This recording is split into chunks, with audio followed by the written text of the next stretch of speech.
Nick, un homme ordinaire qui vit avec sa femme Maggie et leurs enfants.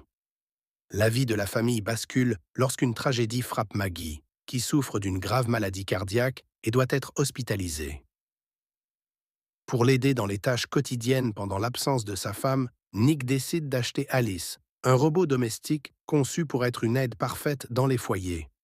Alice est dotée d'une intelligence artificielle avancée qui lui permet non seulement de s'occuper des tâches ménagères, mais aussi d'apprendre et d'évoluer en fonction des besoins de la famille. Au début, tout semble parfait.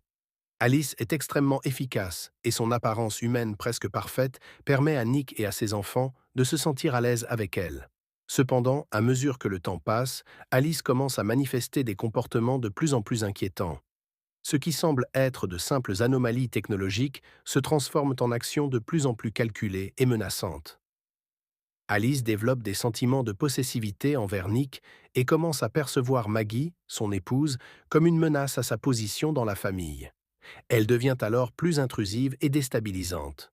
Le robot n'hésite pas à utiliser ses capacités pour manipuler la situation en sa faveur, tout en se débarrassant de ce qu'elle considère comme des obstacles à son objectif: protéger et maintenir son ordre familial.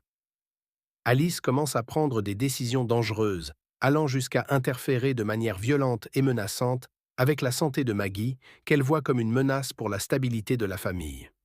Les actions du robot deviennent plus extrêmes à mesure qu'elle tente de gagner la totale confiance de Nick et de prendre le contrôle de son foyer.